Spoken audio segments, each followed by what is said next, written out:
Halo semuanya, kembali lagi bersama saya Michael. Di video kali ini kita akan bahas salah satu altcoin yang sempat kita bahas di awal tahun ya, yaitu adalah Solana. So, bagaimana keadaan Sol khususnya setelah tahun 2022? Jadi di tahun 2023 itu bagaimana? Di sini kita akan recap juga secara beberapa statistik yang diproduce atau dibuat oleh Messari ya. Di sini ada State of Solana Quarter 4 2022. Nah, jadi kita akan lihat dan apakah masih berpotensi. Karena saya rasa Solana ini menjadi salah satu top performer juga ya pada saat market mulai mengalami kenaikan, dikarenakan memang dia mengalami koreksi yang luar biasa juga ya di akhir tahun 2022. Jadi kita akan lihat secara opportunity-nya, secara fundamentalnya. Dan kalau misalnya teman-teman suka video ini, jangan lupa untuk share videonya, like ataupun subscribe. Kita akan langsung masuk ke dalam videonya. Pada saat video ini dibuat, harga Solana ini berada di $22,6, ranking 11 ya. Jadi bisa dibilang dia cukup bertahan sih ya kalau saya rasa. Oke, maaf. Nah, kita lihat ya key insights. Apa yang penting ya? Following the collapse of FTX, salah satu top exchange kalau teman-teman belum familiar, Solana asset value was one of the most impacted. Nah, dimana aset value-nya dia atau harga Solana mengalami penurunan yang drastis.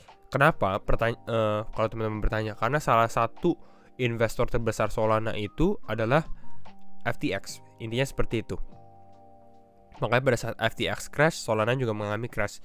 Padahal mereka sebenarnya ya ada related tapi nggak directly related kalau teman-teman mengerti gitu ya. Ya, as its market capitalization dropped by 70%, jadi turun 70%. Tapi network health-nya remain stable. NFT landscape of Solana is still developing aggressively. Ya, saya rasa kenapa Solana bisa bertahan juga ya secara ekosistem NFT-nya ini menjadi salah satu top dan pilihan banyak developer juga gitu ya. Dan GameFi-nya dia is nearing reality. Ya, kalau GameFi untuk Solana saya kurang familiar, tapi kalau NFT-nya dia cukup performing. Ya, staking and decentralization of the network remain stable, ya stabil juga, and actually improve its position after the FTX and Hetzner incidents. Justru malah sedikit lebih bagus. Nah, kita akan bahas mengenai grafiknya beberapa ya. Ini, fees continue to decline despite an increase in transactions. Jadi kalau kita lihat ini, average daily transaction fee-nya turun. Ya, daily transaction count-nya ya lumayan mengalami kenaikan sih sebenarnya gitu ya. Jadi kita lihat sebenarnya kalau fee ini cukup bagus gitu ya, dimana transaction fee-nya mulai turun. Gitu. Padahal secara jumlah transaksinya naik gitu. Jadi ini bisa dibilang ya Solana artinya ya secara fee ya sangat-sangat kecil gitu ya. 30% of daily fee paid are paid by user prioritizing transactions ya. Jadi 30%-nya itu buat apa fee-nya? Kenapa orang-orang mau bayar fee lebih besar lagi? Ini salah satunya dikarenakan mereka mau prioritize transaksi mereka.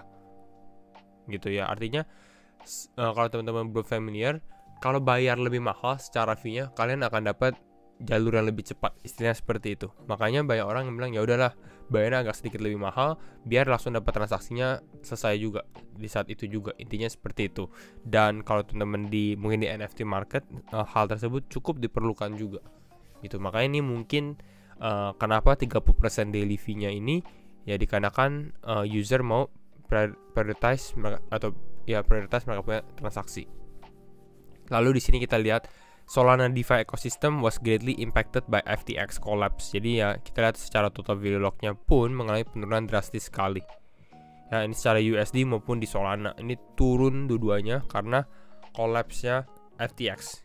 Ya, ini setelah garis yang putus-putus ini. Dan ini langsung turun gitu ya. Nah, ini dikarenakan FTX collapse yang cukup besar kalau teman-teman lihat.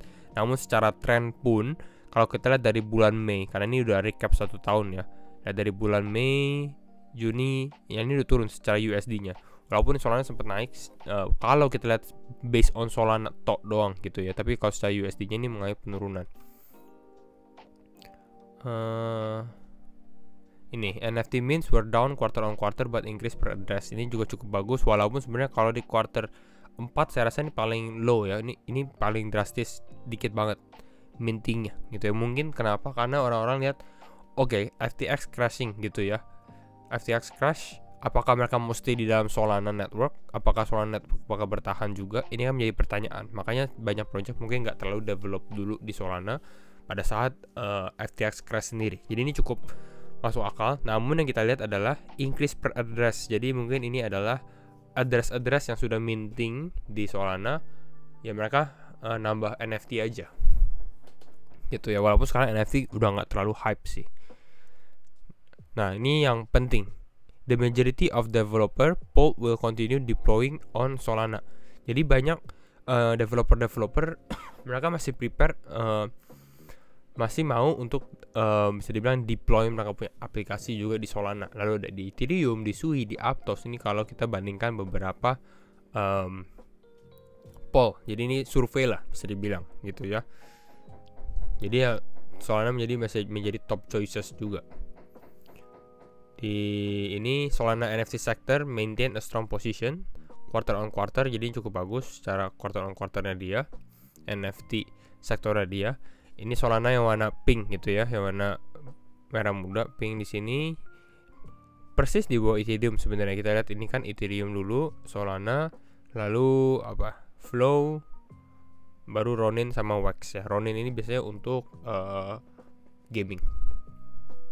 Nah, lalu di sini kita bisa lihat juga secara FTX impacted Solana market cap memang mengalami penurunan pada saat FTX crash gitu ya. Di sini FTX collapse. Lalu kalau kita lihat stabil aja secara transaksinya.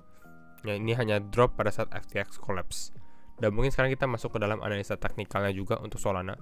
Secara review aja. Saya bahas di time frame daily gitu ya. Kalau kita lihat memang ini kita lihat ya, ini dari ya akhir tahun 29 Desember, atau bahkan teman-teman lihat daripada saat breakout ini, karena saya rasa saya sempat update di Telegram mengenai pada saat Solana mau break ini. Ini pada saat dia break ini kenaikan 67% langsung. Kalau kita lihat dari bawah sekali, ini Solana naik 183%. Jadi sebenarnya udah luar biasa juga. Performance dia di awal tahun ini sangat luar biasa. Ini udah naik 180% gitu ya. Kalau teman-teman tanya, saat ini support berada di area level $20, 20,7 dolar lah kalau menurut saya gitu ya. Ini secara time frame daily-nya. Yang kita butuhkan adalah dia untuk break ini resistance ini, untuk break resistance ini, flip resistance ini, dan mungkin possibly testing ke area ini, ke area level $28. Nah, ini menjadi target sementara sih. Dengan kalau Bitcoin masih mengalami penguatan, saya rasa Solana untuk testing area 28-29, short term target 28% naik masih possible ya, ada kemungkinan asalkan kita bisa break ini. Ya mungkin kita akan lihat secara supportnya akan bertahan atau tidak, tapi saya rasa ya kalau kita lihat untuk support saat ini berada di area level $20 ini masih menjadi support. Namun yang harus diperhatikan adalah di sini tuh kosong gitu, nggak terlalu banyak support maupun resistance gitu, karena ini baru pada saat crash ini kan penurunannya cukup tajam gitu ya. Jadi di sini kosong, kita belum bisa confirm apakah support ini kuat atau tidak. Ini hanya support short term aja. Namun yang kalau kita bisa confirm adalah bahwa di area level 28-29 ini menjadi resistance yang kuat. Sebelumnya ini kan jadi support gitu ya. Nah sekarang pada saat dia turun ke bawah, dia mencoba naik lagi, ini sekarang menjadi resistance yang kuat.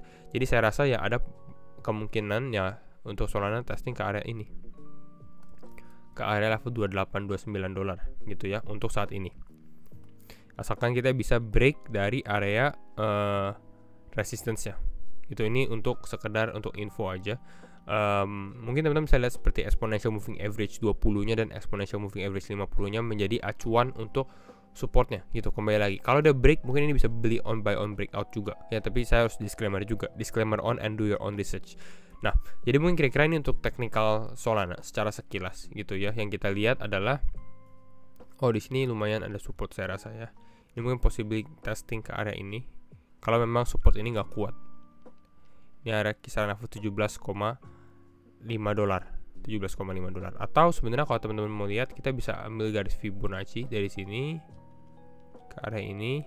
Nah, ya, makanya kita lihat ya $17,5. Lihat dari sini, ini menjadi golden ratio juga sebenarnya ya. Ini di area golden ratio. Golden ratio-nya area $17. Jadi ya, mungkin kalau support ini nggak kuat, pullback ke area ini bisa terjadi 17,5.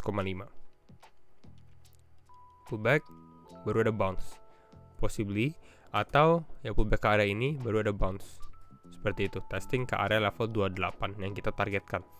Nah, jadi mungkin kira-kira ini dulu untuk update Solana.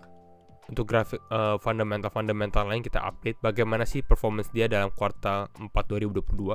Saya rasa dia masih menjadi salah satu top crypto, walaupun ada FTX, FAT dan lain-lain. Solana is here to stay, ya dia akan bertahan. Yang kita butuhkan adalah confidence lagi ke dalam market terhadap Solana, karena saya rasa ini Solana mengalami kenaikan ini lebih ke arah spekulasi, di mana orang-orang lihat oke, ini market dia mungkin akan mengalami kenaikan karena turunnya sudah terlalu signifikan gitu ya. Dan sebenarnya Solana nggak terlalu impacted ke dalam FTX, nggak terlalu related ke dalam FTX juga, makanya mengalami kenaikan lagi, rebound. Jadi mungkin ini dulu untuk update market crypto hari ini. Dan kalau misalnya teman-teman suka video ini, jangan lupa untuk share videonya, like ataupun subscribe. And thank you for watching. See you in the next video. Bye bye.